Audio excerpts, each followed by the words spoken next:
Nicolas Peter, bonjour. Bonjour madame.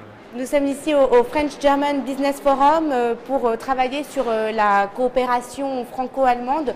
Une question toute simple, comment ça se passe dans votre entreprise justement, le dialogue franco-allemand?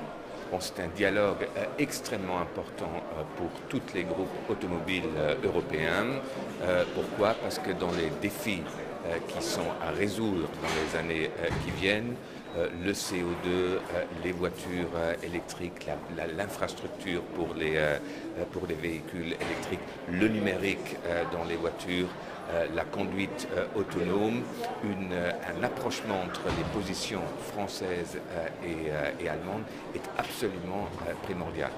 Certains appellent ici à d'autres initiatives telles qu'Airbus avec une société à double gestion. Est-ce que vous pensez que c'est ce qui manque aujourd'hui dans le secteur industriel européen? Je pense que ça dépend des domaines et des secteurs. Je pense que l'industrie automobile européenne est assez forte pour travailler avec une situation de concurrence, une concurrence qui anime. C'est un peu comme dans le sport.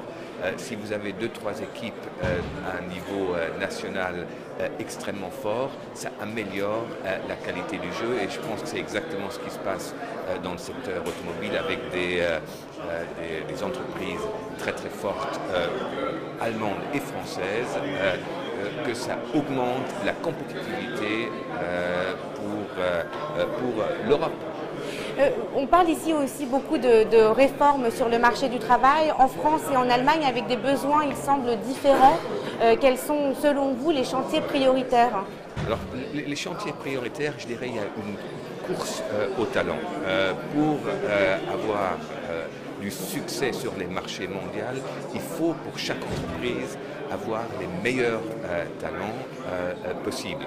Et donc, il faut créer un cadre dans chaque entreprise qui est bien sûr aidé par les actions des différents gouvernements, qui est attractive et qui attire surtout les jeunes.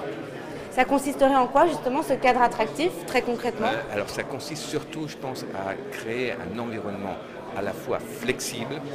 Si vous regardez aujourd'hui, les jeunes demandent énormément de flexibilité au niveau du temps de travail, mais également l'entreprise a besoin de flexibilité au niveau du temps de travail. Pourquoi? Parce que les marchés sont volatiles, c'est pas toujours possible de prévoir exactement ce qui va se passer dans les marchés. Donc il faut savoir s'adapter d'une façon flexible et rapide et vite aux changements économiques sur le marché.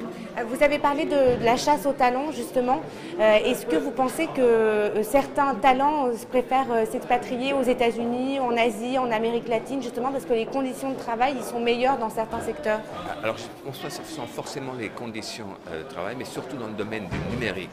Je viens de parler il y a quelques jours avec un grand patron d'une entreprise dans le numérique français qui me dit on a un problème énorme, ils partent tous en Californie. Et je pense que là, on a vraiment quelque chose à faire ensemble avec le monde politique pour justement essayer de garder ces talents en Europe. Merci beaucoup. Merci.